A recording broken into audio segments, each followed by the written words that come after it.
नमस्कार दोस्तों, आप सभी का हमारे YouTube चैनल पे स्वागत है।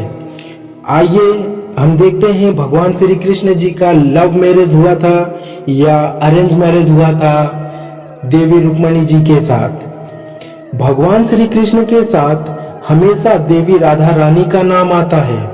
भगवान श्री कृष्ण अपनी लीलाओं में यह स्पष्ट दिखाया था कि राधा और श्री कृष्ण दो नहीं बल्कि एक ही है। लेकिन देवी राधा रानी के साथ श्री कृष्ण का लौकिक विवाह नहीं हो पाया था। राधा रानी के बाद भगवान कृष्ण की प्रिया देवी रुक्मणी हुई थी। देवी रुक्मणी जी विदर्भ के राजा भीष्मक की पुत्री थी। रुक्मणी अपनी बुद्धिमता, सौंदर्यता, न्यायप्रिय व्यवहार के लिए प्रसिद्ध थी।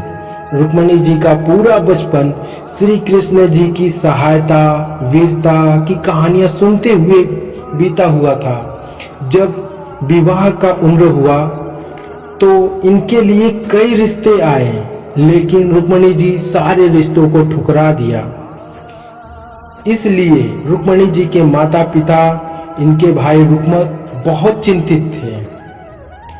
एक बार एक पुरोहित जी द्वारिका से भ्रमण करते हुए विदर्भ आए थे। विदर्भ में उन्होंने भगवान श्री कृष्ण के रूप, गुण, व्यवहार का अद्भुत वर्णन किया। पुरोहित जी अपने साथ भगवान श्री कृष्ण की एक तस्वीर भी लेके आए थे, जिसे रुक्मणी जी देख के मनमुग्ध हो गई थी और भगवान श्री कृष्ण को मन ही मन अपना पति मानने लगी थी। पर इनके विवाह में एक कठिनाई थी कि इनके पिता और भाई का संबंध जरासंध, कंस और शिशुपाल से था। इस कारण वे श्री कृष्ण से रुक्मणी का विवाह कराना नहीं चाहते थे। राजनीतिक संघों को ध्यान में रखते हुए रुक्मणी जी का विवाह शिशुपाल से तय किया गया और शिशुपाल रुक्मणी के परम मित्र थे, जो रुक्मणी के भाई थे। जब रुक्मणी जी को पता चला कि उनका विवाह शिशुपाल से तय किया गया है तो उन्हें बहुत बुरा लगा। रुक्मणी जी ने एक प्रेम पत्र लिखा और श्री कृष्ण के पास भिजवाया। उस प्रेम पत्र में लिखा हुआ था कि मैं श्री कृष्ण से यथा प्रेम करती हूँ। यदि मेरा विवाह श्री कृष्ण जी से नहीं हुआ तो मैं अपने प्राणों को त्याग दूंगी। कृष्ण जी प्रेम पत्र को पढ़ के समझ गए कि रुक्मणी जी संकट में हैं। उनको संकट से निकालने के लिए अपने भाई बलराम के साथ मिलकर एक योजना बनाई। जब शिशुपाल बारात लेकर रुक्मणी के द्वार पर आए तो श्री कृष्ण रुक्मणी का अपहरण कर लिया।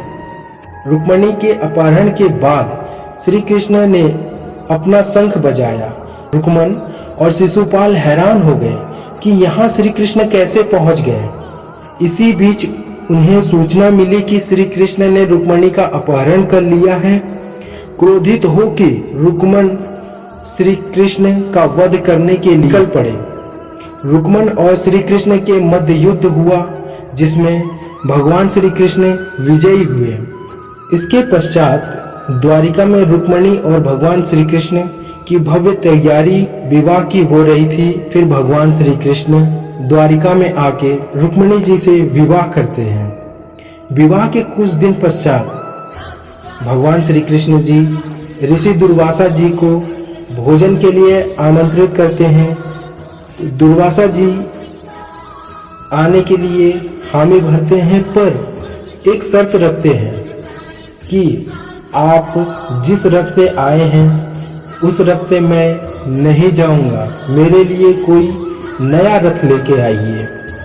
तो भगवान श्री कृष्ण जी दुर्वासा ऋषि जी की बातें मान के हाँ कह देते हैं और अपने रथ में से घोड़े को निकाल देते हैं। घोड़े के स्थान पर भगवान श्री कृष्ण और रानी रुक्मणी जी लग जाते हैं और उस रथ को खींचते खींचते बहुत लंबी दूरी सफर करने के पश्चात जब जंगलों में आते हैं तो रुक्मणी जी को प्यास लगती है। तो रुक्मणी जी भगवान श्री कृष्ण जी को बताती हैं कि वो बहुत प्यासी हैं।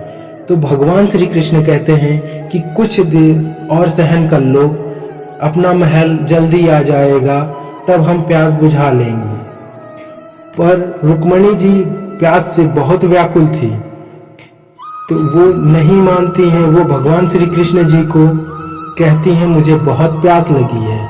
तब व्याकुलता देखते हुए भगवान श्री कृष्ण जी जमीन पे एक अंगूठा दबाते हैं, जिससे जल की धारा निकलने लगती है। उस जल की धारा से भगवान श्री कृष्ण जी अपनी प्यास और रानी रुक्मणी जी का प्यास बुझाते हैं। पर इसी दौरान ऋषि दुर्वासा जी को पानी पीने पूछना भूल जाते हैं। तो ऋषि दुर्वासा जी क्रोधित होकर भगवान श्री कृष्ण जी को श्राप देते हैं कि भगवान श्री कृष्ण जी और रुक्मणी जी 12 साल एक दूसरे से अलग हो जाएंगे। इसके पश्चात भगवान श्री कृष्ण जी और रुक्मणी जी 12 साल एक दूसरे से अलग हो जाते हैं। रुक्मणी जी भगवान विष्णु जी की घोर तपस्या करती हैं। तब भगवान विष्णु जी प्रसन्न होकर आशीर्वाद रुक्मणी जी को देते हैं।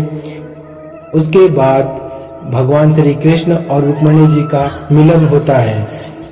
तो दोस्तों, आप इस कहानी को सुन के बताइए, भगवान श्री कृष्ण जी का प्रेम विवाह हुआ था या लौकिक विवाह हुआ था?